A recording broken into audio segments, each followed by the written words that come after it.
वृंदावन की शांत सुबह थी। मंदिरों की घंटियां बज रही थीं। चारों तरफ राधे राधे की मधुर आवाज गूंज रही थी। उसी समय एक 22 साल का युवक, जिसका नाम आरव था, तेज कदमों से आश्रम की ओर जा रहा था। उसके चेहरे पर चिंता साफ दिखाई दे रही थी। आरव पढ़ाई में अच्छा था, मेहनती भी था, लेकिन पिछले कुछ महीनों से उसकी जिंदगी पूरी तरह बदल गई थी। जिस काम में हाथ लगाता, उसमें असफलता मिलती। दोस्तों ने साथ छोड़ दिया, घर में तनाव बढ़ गया। धीरे धीरे उसका मन टूटने लगा। कई लोगों ने उसे सलाह दी, वृंदावन जाओ, महाराज जी के दर्शन करो, मन को शांति मिलेगी। इसी उम्मीद के साथ वो आश्रम पहुंचा। आश्रम में बहुत लोग बैठे थे। कोई भजन गा रहा था, कोई आंखें बंद करके नाम जप रहा था। थोड़ी देर बाद महाराज जी आए। उनके चेहरे पर अद्भुत शांति थी। आरव उनकी तरफ देखता रह गया। सत्संग शुरू हुआ। महाराज जी बोले, मनुष्य दुनिया जीतना चाहता है, लेकिन अपनी मन को जीतना नहीं चाहता। जब तक मन शांत नहीं होगा, तब तक सुख कहीं नहीं मिलेगा। ये शब्द सीधे आरव के दिल में उतर गए। सत्संग खत्म होने के बाद आरव महाराज जी के पास गया और बोला, महाराज जी, मैं बहुत परेशान हूं। मैंने मेहनत भी की, पूजा भी की, लेकिन जिंदगी में शांति नहीं है। भगवान मेरी सुनते क्यों नहीं? महाराज जी मुस्कुराए। उन्होंने आरव को अपने साथ आश्रम के पीछे बने बगीचे में चलने को कहा। वहां कई सुंदर पौधे लगे थे। कुछ पौधे हरे भरे थे और कुछ सूखे हुए। महाराज जी एक सूखे पौधे के पास रुके और बोले, बेटा, ये पौधा क्यों सूख गया?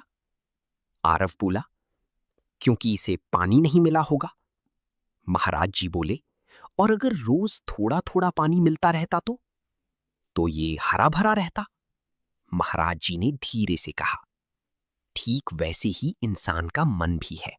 अगर मन को रोज भगवान का नाम, अच्छे विचार और प्रेम न मिले तो मन सूखने लगता है। आरव चुप हो गया। महाराज जी आगे बोले, आज लोग भगवान से प्रेम नहीं करते, लोग भगवान से सौदा करते हैं।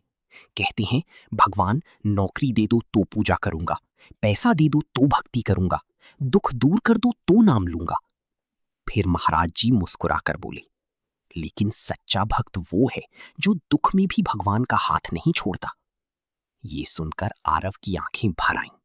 उसने कहा, महाराज जी, मैं क्या करूं? महाराज जी बोले, हर सुबह सिर्फ 10 मिनट भगवान का नाम लो। किसी का दिल मत दुखाओ। अपने माता पिता का सम्मान करो और जो भी काम करो, भगवान को याद करके करो। फिर उन्होंने एक छोटी कहानी सुनाई। एक गरीब बूढ़ी माँ थी। उसके पास खाने के लिए ज्यादा कुछ नहीं था, लेकिन वो रोज भगवान को एक रोटी प्रेम से चढ़ाती थी। एक दिन किसी ने उससे पूछा, तुम इतनी गरीब होकर भी भगवान को रोटी क्यों देती हो? बूढ़ी माँ हंसकर बोली, मैं भगवान को रोटी नहीं देती, मैं अपना प्रेम देती हूं। महाराज जी बोले, भगवान को वस्तु नहीं चाहिए, भाव चाहिए। आरव के मन का बोझ धीरे धीरे हल्का होने लगा। उस दिन के बाद उसने अपनी जिंदगी बदलनी शुरू की।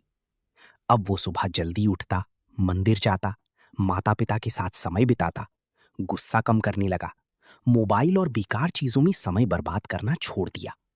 धीरे धीरे उसके चेहरे पर शांति आने लगी।